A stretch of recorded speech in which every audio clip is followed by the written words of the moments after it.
চারিদিকে প্রচুর গরম, রোদ, টেলিভিশনে প্রচার করা হচ্ছে যেন কেউ দুপুরে, সেটা 10টা-11টা থেকে বিকেল পর্যন্ত বাইরে না যায়। কিন্তু আমাদের দেশের কৃষকরা যদি না যায়, যদি ফসল উৎপাদন না করে, তবে কিন্তু আমাদের খাদ্য ব্যাঘাত ঘটবে, অর্থাৎ খাদ্য উৎপাদনে যথেষ্ট ব্যাঘাত ঘটবে।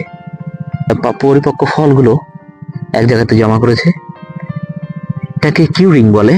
এটা 20 দিন 25 দিন সংগ্রহ করার পরে এই লাউ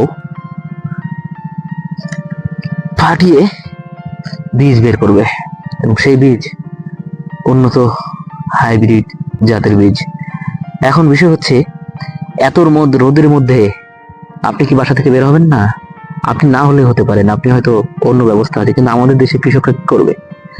আমাদের দেশের কৃষকরা বের হবে এবং কাজ করবে। এটা বাস্তবতা, এটা রিয়েলিটি, এটা মেনে নিতে হবে।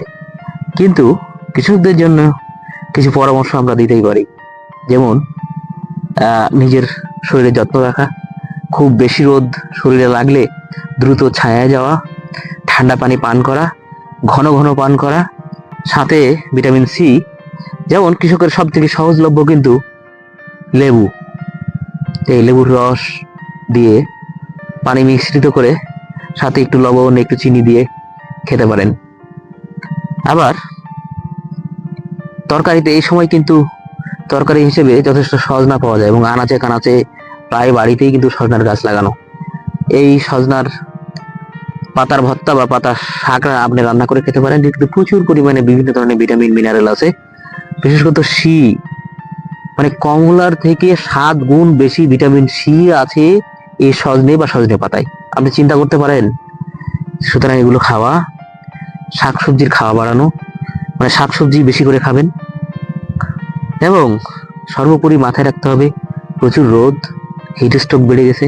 মানে কালকে সন্ধ্যায় এক ভদ্রলোক মাঠ থেকে এসে হঠাৎ করে পড়ে গেছে, ওনাকে হাসপাতাল নিয়ে যেতে হলো, এবং আমি শুনেছি এখন ভালো আছে। কিন্তু এটা মূলত এই গরমে কাজ করার পরে, সন্ধ্যার পরে।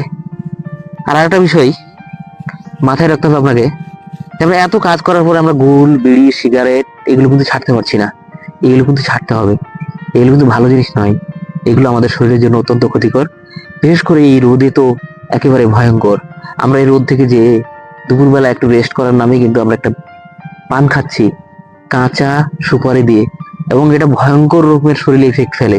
এবং পৌষ এবং মাঘ মাসের মতো আবহাওয়াতেও এই সুপারি কিন্তু শরীর ঘামিয়ে ফেলে।